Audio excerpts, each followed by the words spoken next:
ce geste de toi viendra mon secours.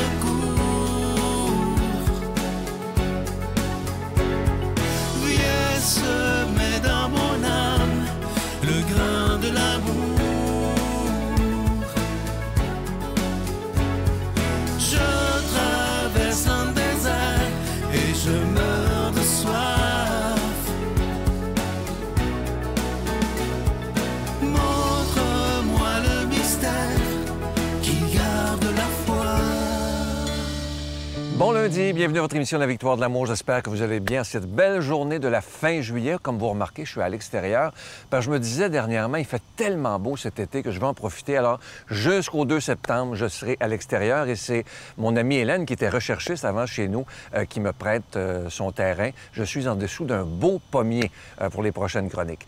Aujourd'hui, je vais répondre à une question que vous avez été quelques-uns à me poser. Si vous écoutez les émissions du matin, bien oui, évidemment, vous êtes là. Vous avez remarqué que depuis le 1er juin, l'Évangile n'est plus lu le matin. Et ça a été une décision qui a été prise en équipe. Ça ne s'est pas pris comme ça, là. Parce qu'on s'est dit, après 30 ans bientôt, que les Évangiles sont lus à tous les jours. On pense en équipe qu'il est temps maintenant que le téléspectateur, donc vous, prenne la responsabilité de lire lui-même ou elle-même la parole de Dieu. La parole de Dieu, maintenant, elle est accessible en papier gratuitement. Elle est sur Internet gratuitement. Je la mets tous les jours sur la page Facebook. C'est gratuit également. Et je pense que, moi, personnellement, lorsqu'on a pris cette décision-là, on ne l'a pas pris pour rien. C'est pour que chaque personne, si on dit qu'on aime vraiment le Seigneur, qu'on prenne 5 minutes avant l'émission ou après l'émission, les références sont là, pour la lire nous-mêmes, l'intérioriser nous-mêmes, au lieu de se la faire lire tous les jours. Et pour moi, si on décide de la lire vraiment, nous-mêmes, comme je vous dis, personnellement, c'est un signe qu'on aime Dieu plus que tout, qu'on aime Jésus plus que tout. On fait un effort de plus. Et ça, pour moi, c'est important. Et je dois vous dire ma peine. Vous savez que j'ai toujours été très franc avec vous. Lorsque cette décision a été prise, il y a des gens, quelques-uns, mais il y en a qui ont été un petit peu violents dans leurs commentaires. Et ça m'a fait beaucoup de peine. Il y a des gens qui disaient, « Bon, ben moi, si c'est comme ça, je ne donnerai plus de dons. Si c'est comme ça, je vais arrêter de vous écouter, etc., etc., etc. » Et ça, pour moi, ce n'est pas l'attitude d'une famille. Une famille, ça prend le temps de s'écouter, de s'aimer et d'accepter de dire, oui, il y a un changement. On sait que le changement, on sait que l'être humain déteste le changement. C'est fascinant. Moi, j'ai beaucoup lu là-dessus. Les gens préfèrent rester dans la routine. C'est toujours la même affaire, mais dans ce temps-là, on n'avance pas. Alors moi, avec l'équipe, si on a décidé de ne plus lire la parole de Dieu le matin, c'est pas qu'on n'aime pas la parole de Dieu, au contraire, mais c'est pour qu'on se responsabilise comme croyants et de dire, moi, je vais prendre le temps de lire moi-même la parole de Dieu. Et comme je vous disais tantôt, il n'y a plus de raison de ne pas la lire parce qu'on peut la voir partout. Alors évidemment, comme je vous disais tantôt, sur Internet, c'est gratuit. Sur Facebook, c'est gratuit avec nous. Il y a des Bibles gratuites même qu'on peut commander un peu partout. Alors, il n'y a plus de raison de ne pas lire la parole de Dieu soi-même et de l'intérioriser. Et comme je vous disais tantôt, moi, j'espère de tout mon cœur qu'on va continuer pour encore des dizaines et des dizaines d'années à annoncer la parole de Dieu, mais avec des façons différentes. Moi, je pense qu'il nous faut de plus en plus moderniser la façon dont on annonce la parole de Dieu. On le sait présentement, et c'est triste à mourir, mais les paroisses se vident, continuent de se vider d'une façon incroyable. Et ça me rend triste, évidemment, mais je n'y peux rien. Je peux rien faire pour ça. Mais je pense que dans l'Église, présentement, et il faut prier pour ça, mais il ne faut pas juste prier, il faut bouger aussi. Il faut que ça se modernise. C'est extrêmement important. Parce que si on ne se modernise pas, bien, malheureusement, il y a des prêtres qui me disent ça, c'est la fin des paroisses bientôt. Et ça, c'est terrible là, pour certaines personnes. Mais il faut accepter de changer, de moderniser. Et je vous disais dernièrement, il y a des jeunes qui voudraient moderniser la façon de célébrer la parole de Dieu à l'Église. Mais malheureusement, il y a des gens qui font tout pour pas que ça arrive. Et ça, pour moi, ça me désole tellement. Il faut sortir des carcans et s'ouvrir sur le monde, comme le pape François le dit, aller en périphérie. Il faut accepter de changer de façon d'annoncer la parole de Dieu. Et ça, pour moi, c'est extrêmement important. Notre Père qui es aux cieux, que ton nom soit sanctifié, que ton règne vienne, que ta volonté soit faite sur la terre comme au ciel. Donne-nous aujourd'hui notre pain de ce jour.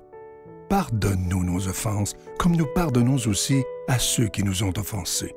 Et ne nous laisse pas entrer en tentation, mais délivre-nous du mal, car c'est à toi qu'appartiennent le règne, la puissance et la gloire pour les siècles des siècles.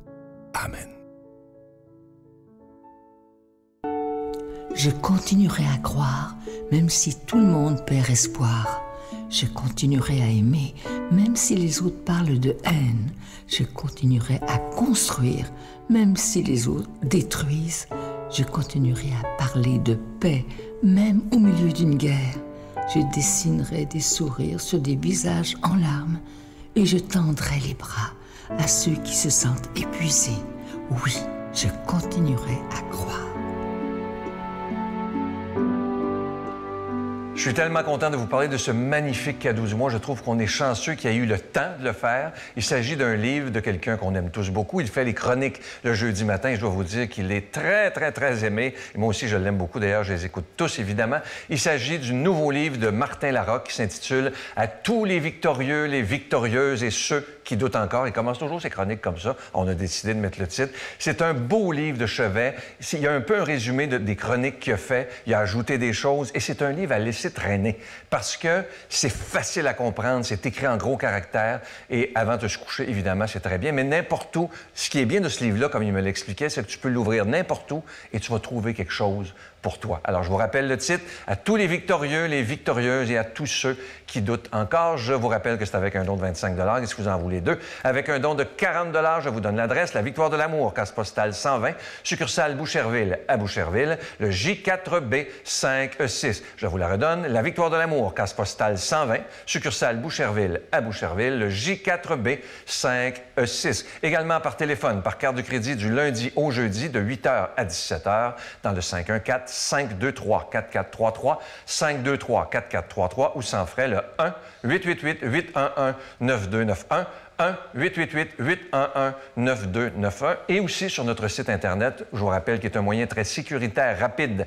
et efficace de faire votre don, le www.lavictoiredelamour.org. Je vous rappelle le livre, vous le voyez à l'écran présentement. Merci de votre grande générosité. Vous savez quoi? Je l'ai lu et c'est très bon.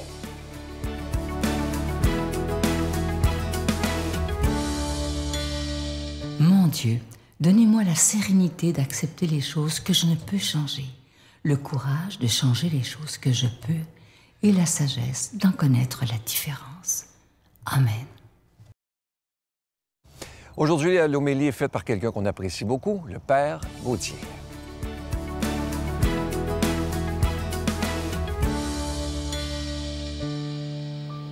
Bonjour, chers frères et sœurs. Aujourd'hui, le 29 juillet, nous célébrons, n'est-ce pas, Marthe, Marie et Lazare. Et l'évangile qui nous est donné aujourd'hui, c'est l'évangile selon saint Luc, au chapitre 10, versets 38 à 42. Nous connaissons tous cet évangile où Jésus arrive chez son ami Lazare et il y a Marie qui s'assoit à ses pieds et Marthe qui s'agite. Elle commence à préparer le repas et Jésus dit cette phrase magnifique à Marthe, n'est-ce pas, tu t'agites pour peu de choses. Marie a choisi la meilleure part et ne se l'a pas enlevée. De prime abord, quand nous regardons l'évangile, nous disons, mais si Marthe ne préparait pas la maison, est-ce qu'ils auraient mangé? Si Marthe, n'est-ce pas, ne se mettait pas à l'œuvre, est-ce qu'ils auraient mangé? Peut-être que Marthe voulait que sa sœur vienne l'aider pour que les deux ensemble puissent enfin s'asseoir et contempler le Christ, écouter la parole. Mais c'est intéressant parce que le Christ nous amène à revoir notre vie d'une autre manière. Et pour comprendre cela, je vais reprendre une citation du pape Jean-Paul II qui nous dit que nous, chrétiens, nous sommes les prêtres du monde. Ça veut dire quoi? Ça veut dire que comme chrétiens, en fait, dans notre travail, dans notre manière de vivre, nous confions et nous célébrons ce monde, nous le présentons à Dieu. Et c'est pourquoi, n'est-ce pas, Jésus dit, Marie a choisi la meilleure part. Parce que parfois, on s'agite pour peu de choses, frères et sœurs. Regardons notre monde. Nous sommes dans un monde de surconsommation, c'est incroyable. Nous achetons des tas de choses que parfois nous n'utilisons même pas. Nous nous agitons pour des choses vraiment terribles que quand on s'assoit, si on prend juste une minute, on se dit, mais pourquoi je l'ai fait? Était-ce vraiment nécessaire? Que ce soit dans le point de vue matériel, que ce soit dans le point de vue spirituel, c'est la même agitation, la même panique générale. Je prends un exemple du point de vue matériel. On a tant de choses que nous avons qui sont quasiment inutiles. Et parfois même quand on va recevoir les gens chez nous, on va d'abord se prendre tout le temps pour préparer. Et même quand ils sont là, nous ne nous asseyons même pas avec eux. Nous sommes dans l'agitation. On va trop s'accorder sur le décorum, sur la para extérieure. Or, ce qui est nécessaire, c'est la grandeur et la profondeur de notre cœur. Maintenant, sur l'aspect spirituel, ah là, ça sera terrible. Regardez tous les conflits que nous avons dans nos paroisses, c'est incroyable. On s'arrête sur les choses extérieures. La décoration, les chants, qui lit, qui ne lit pas, la fabrique, ceci. Mais personne n'est dans ce qui est l'essentiel. Quel est le cœur d'une paroisse? Quelle est la vie d'une paroisse? C'est l'Eucharistie, c'est le Christ présent. Regardons dans notre vie, on va s'arrêter sur ce qui est extérieur. On va s'agiter sur ce que pensent les gens, sur ce que disent les gens. Cette parole de Jésus s'adresse à nous dans notre vie quotidienne. Tu t'agites pour peu de choses.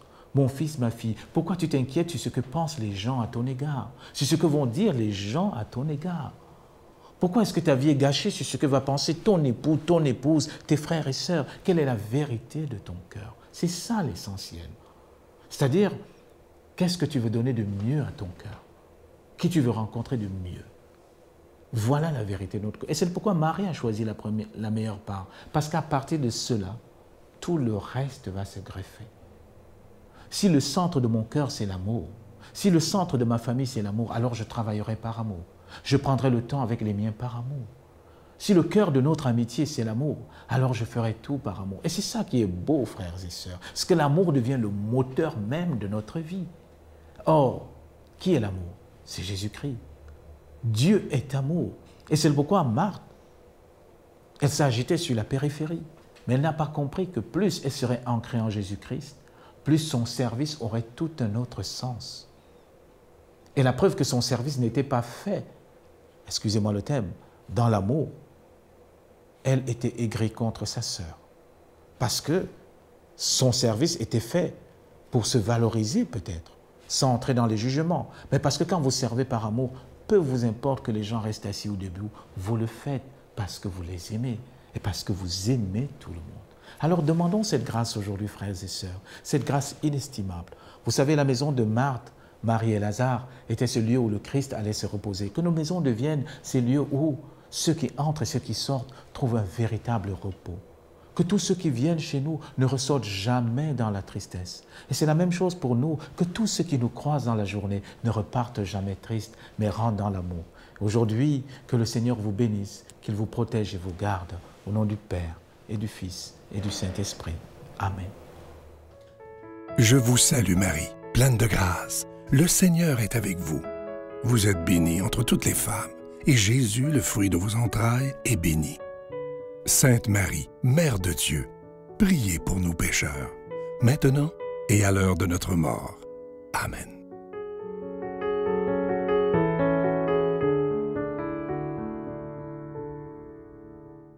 Je vous rappelle que cette belle carte que vous voyez, on va la voir à l'écran, mais cette belle carte de Jésus qui est en acier inoxydable, elle est toujours disponible, elle le sera à l'année. Regardez comment elle est belle. Moi, j'en reviens pas. C'est le plus beau cadeau qu'on a eu, je pense, depuis tellement longtemps.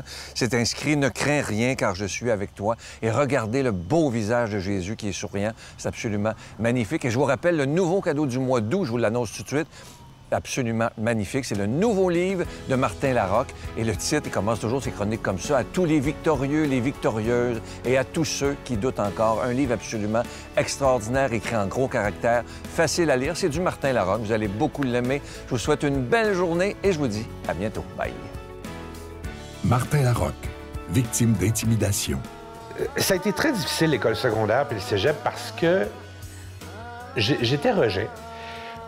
Tu sais, t'es gros, t'es différent, ou bon, j'étais artiste en plus. Puis... Bravo, monsieur le monde, chapeau, monsieur le monde, même quand les gens diront